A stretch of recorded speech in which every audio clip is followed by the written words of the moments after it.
Welcome to the Blended Finance Project interview series, where we talk to international development and solidarity scholars, labor and civil society activists about the recent turn to so-called innovative finance for development in Canada.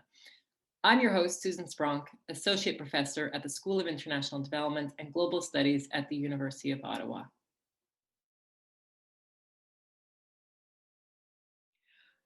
Hi, and thanks for joining us.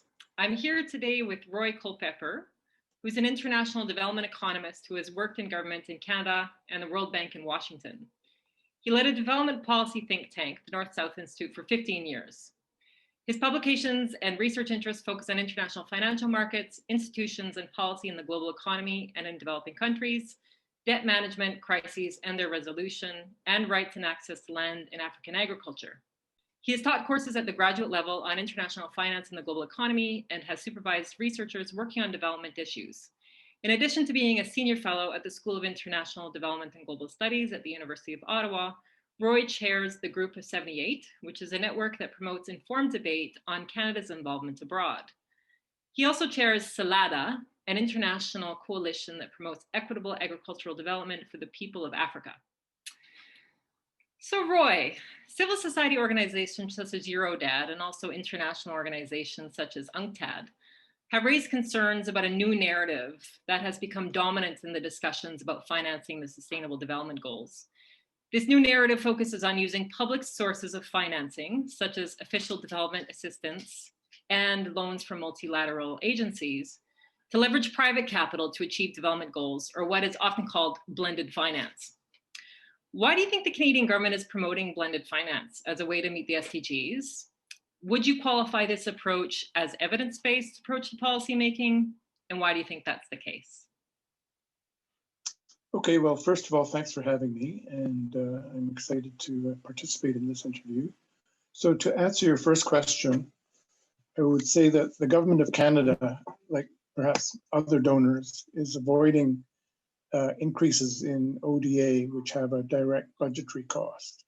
So by leveraging ODA with private capital, donors can claim to have a larger impact on the SDGs, making each dollar of ODA go further. I think that's basically the rationale. But I would say this is not evidence-based. It's based on the simple assumption that the impact on the SDGs is a function of the quantity of finance. But the quality of finance is also important. So the problem with blended finance, including private sources of non-concessional financing, means that the borrower, the developing country recipients, have to bear interest charges and repayment obligations. In other words, they incur a debt liability. Unlike most ODA, which is typically offered on grant terms. So I think it's fallacious to claim that blended finance is a way of increasing aid, when in fact it comes with some rather important downsides, including the incurrence of debt liabilities. Great. So one of the things that Eurodad has observed is that the European blended financing initiatives in the Global South have focused mostly on banking and industrial sectors. Of course, progressive development economists such as Richard Kozol-Wright in his recent comments at IDRC in January of this year argue that public goods that enhance equality and well-being, such as health and education, water and sanitation, cannot be provided by the private sector, or at least not easily. So what's the likelihood in your view that blended finance initiatives would be able to play a role in providing equity enhancing public goods such as health, water, and sanitation, education? Well, I would certainly agree that private financing is much more suited to investments that generate a sustainable cash flow. For example, industrial development, where a stream of profits might be generated through investments in order to service the debt financing associated with private funding. In contrast, investments in social development generate long-term social returns that are hard to appropriate by such sources of financing by private investors. So Richard Kozol-Wright is certainly correct in arguing that social development and public goods more generally should be funded by public finance. Adaptation to climate change is another example of public goods that are not bankable. However, I'd go a step further. I'd say that public financing through national development banks can also and should also play an important role in financing industrial development, particularly in strategic industries.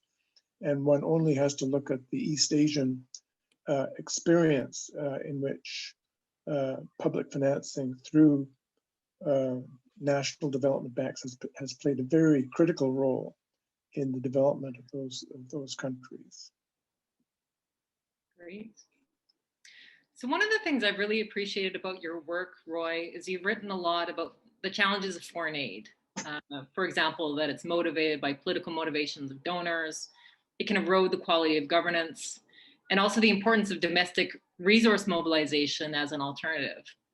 Do you think that blended finance initiatives using foreign aid are likely to undermine or enhance this goal? Well, let me say that I think aid tends to undermine domestic autonomy and domestic development. It undermines domestic autonomy by typically restricting the use of aid to the donor's policy priorities rather than the recipient's policy priorities. And it undermines domestic development by typically restricting procurement to the donor's producers, i.e. tied aid, rather than providing sources of funding to recipients, suppliers, procurers of goods and services for the government.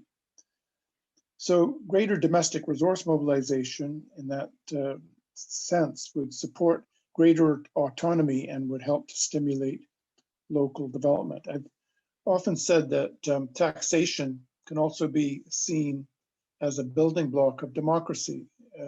We just have to think of the battle cry of the American Revolution that there shouldn't be any taxation without representation. I think you can equally see that there can't be any adequate representation without taxation. Recipient governments tend to pay a lot of attention to donors who are providing funding. Under a scenario where you have more domestic resource mobilization, they should, and they typically do, pay much more attention to the suppliers of domestic resources, i.e. taxpayers and citizens. And that's the way we expect things in typical democratic governance systems. So I would say, go on from that to say that ideally all aid should be provided as budgetary support. This would reflect consistency with the recipient's own strategic priorities for expenditures. It should also support and be complementary to domestic resource mobilization through taxation and borrowing in domestic markets. So greater domestic resource mobilization would reduce the need for incurring foreign debt to finance domestic investment and thereby incur foreign exchange risk. Donors can support DRM, for example, by providing technical assistance through their revenue agencies, CRA in Canada's case, and also support the developing countries' use of domestic development banks. After all, I've often said this, that Canada also has its domestic development banks. They take the form of EDC, Export Development Canada, and BDC, Business Development Canada, which are publicly owned entities that support industrial development in Canada. So if it's good for Canada, surely it can't be bad for developing countries. That's a very important point. So you've also argued that one of the biggest problems facing developing countries, especially lower income countries, is that not the availability of finance, but the problem of debt. So in terms of, again, meeting the Sustainable Development Goals, why do you think it's more important to talk about debt rather than these supposedly new ways of financing development? Well, low-income countries were already at high levels of debt before the pandemic hit us earlier this year. And according to the IMF, now over 50% of the poorest countries are either in debt distress or at high risk of debt distress. And this is according to a statement that was made by the IMF just a few days ago on November the 16th. So debt was already a problem before our current crisis. Earlier this year, in April, the G20 introduced a debt service suspension initiative, DSSI, in order to provide relief for 44 of those poorest countries until the end of the year. And last week, this was extended to June 2021. And in fact, this is still a subject of ongoing discussion as we speak in Saudi Arabia. They're having a virtual G20 this weekend. What the G20 is suggesting only postpones the problem. It's just deferring debt payments and pushing them down the road. Also, the G20 seems to be unwilling to include debt reduction, and private creditors are not being included in the discussion of reducing debt. And both, I would argue, are necessary: debt reduction and inclusion of private sector creditors. So there are a lot of things going on, but I think it's important to say that multilateral and private debt, as well as bilateral debt, including, for example, non-Paris Club bilateral creditors such as China, which are very important, should be included in this discussion.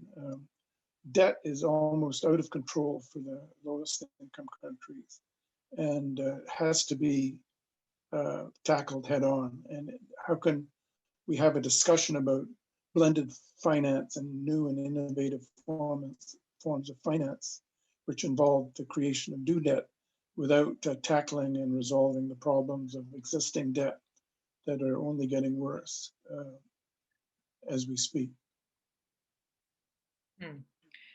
So in the past, the Canadian government has played a very important role in facilitating multilateral initiatives to forgive debt, such as the HIPC initiative.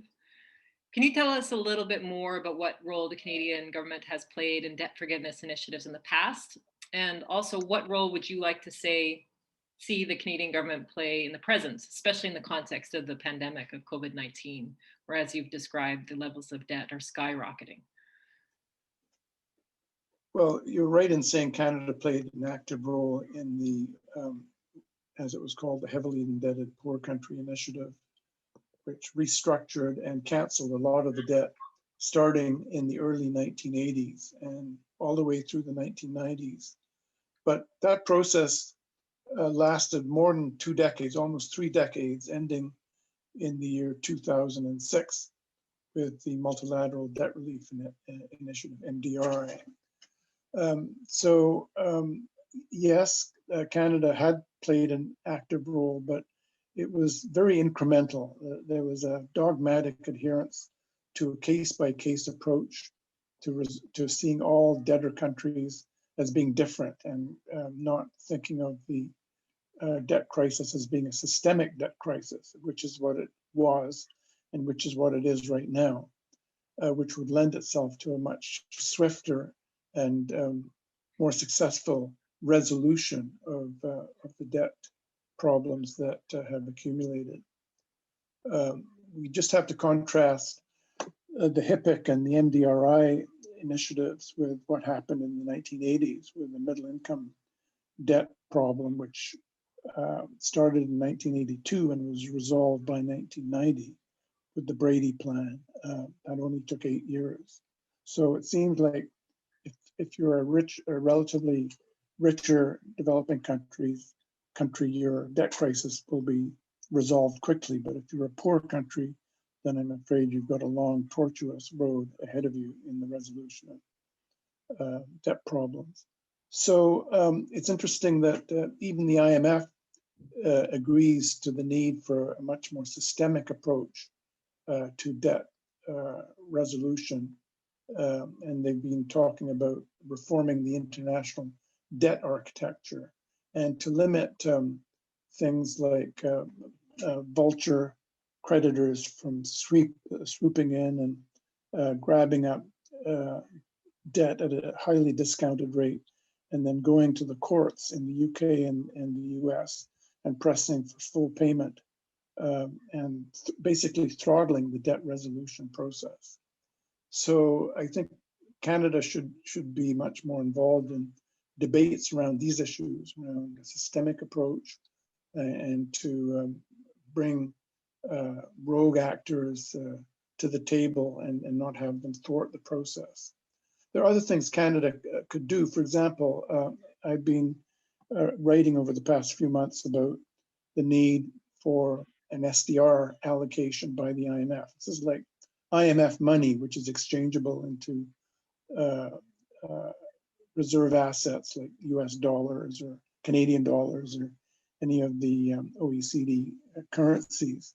And in fact, people who are inclined to support the allocation, a large allocation of SDRs, are talking about a huge amount of around $1 trillion, which can be done very quickly if the major actors are supportive. And unfortunately, under the Trump administration, predictably, they opposed such a thing. But so did India for some reasons which are still unknown to me. So I would argue that Canada should lend its public support to those who advocate a large SDR allocation, particularly for the benefit of the poorest debtor countries to help resolve their problems.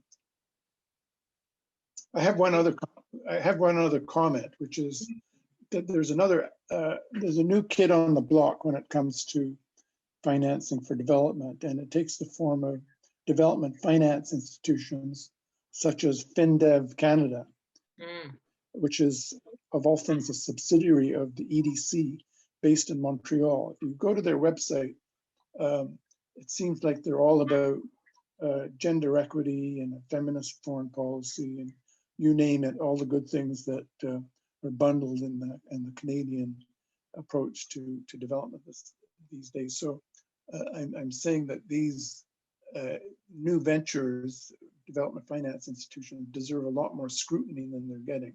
I'm willing to give them the benefit of the doubt, but the evidence should be examined. You know, are these actually going to be forces for addressing inequities domestically and internationally, and to do so in a way that really does support the SDGs. Yes, and FinDev has been quite controversial, and we're going to be looking at questions around its governance because there's been a lot of scandal around the leadership at that institution. So based on your comments, I think one of the things we can say, Roy, is that there's a lot of things that the Canadian government could be doing rather than trumpeting blended finance as a magic bullet solution to the problems of development, including looking at questions of fair taxation, looking at questions of debt, and supporting these multilateral initiatives that may actually support the ability of governments to achieve their own development goals in the context of the SDGs as well. So thank you very, very much for sharing your thoughts with us. And we look forward to reading what you're writing about in terms of this question. So thanks so much. And I look forward to your report. Thanks. Great, thanks.